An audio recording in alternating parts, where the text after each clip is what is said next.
Bonjour à tous, bonjour à toutes. Bienvenue à notre rubrique hebdomadaire de la débrief et des partants à venir. On commencera par une débrief à Cabourg le 13 juillet. Eureka d'Héronville, joué de malchance dans le premier tournant. La jument s'est un peu cassé l'encolure et du coup elle a fait la faute. Après, derrière, c'était pas si mal que ça et elle m'a pas déplu d'efférer les 4. On va pouvoir retenter l'expérience.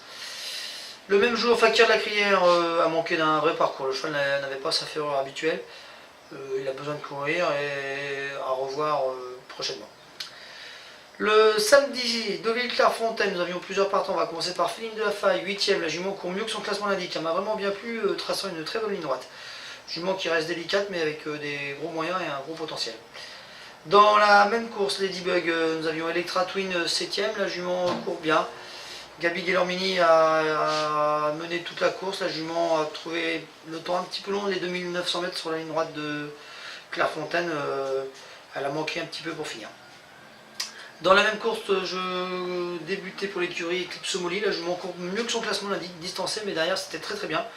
Elle m'a vraiment bien plu, une jument d'avenir. Billy de Bonnefoy m'a déçu. C'était un peu son engagement, piste en herbe, corde à droite, à ras le recul. Le cheval court propre, mais il m'a vraiment pas emballé pour finir. Trackster, autre montée, le cheval manque encore un peu, toujours pour finir. Il nous déçoit vraiment. On s'attendait à beaucoup mieux cette année.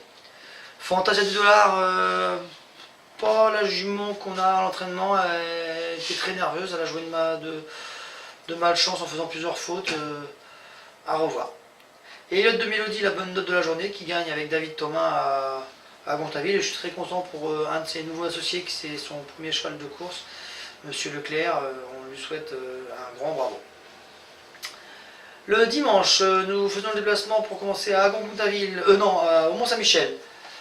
Eldorado Dream 8ème. Le cheval reste toujours délicat, toujours compliqué, et c'est un peu son gros problème. À un tour de l'arrivée, il fait toujours un peu des signes. À Saint-Pierre-la-Cour, ça s'est mal passé à toi de Jim Carachin, c'est dommage, c'était deux bels engagements pour ces deux chevaux-là. Carachin s'est trompé dans un virage, derrière c'était très bien et il va vraiment reprendre sur l'herbe. Montmirail, nous avions plusieurs partants, on va commencer par Féline de Wapa qui faisait ses débuts. La jument m'a pas vraiment bien emballé. Elle s'est retrouvée prise de vitesse en partant, a du mal un peu à se mettre dans la course. Elle conclut 9ème, elle a fait le parcours au trot, mais normalement c'est mieux que ça.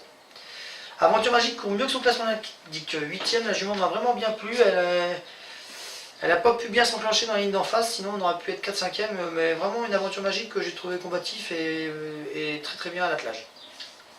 Elton de Mélodie 2ème, le cheval reconfirme son aptitude cet été au trot attelé sur l'herbe. Excellence distancée, pas le profil de piste pour elle. Le 17 à Cabourg, Denis Dalis a bien rempli son engagement avec Gabi Guelormini. La jument court très bien et elle nous montre que c'est une jument qui fait une superbe année. Pour finir, Graigne, le mercredi, nous avions deux partants Vibrato Eleven dans le quintet. La tâche était un peu dure pour lui, mais le cheval court mieux que le classement l'indique et il fera le reprendre dans un lot moins relevé. Bluebird fait sa course de rentrée à reprendre prochainement. Voilà, fin de la débrief.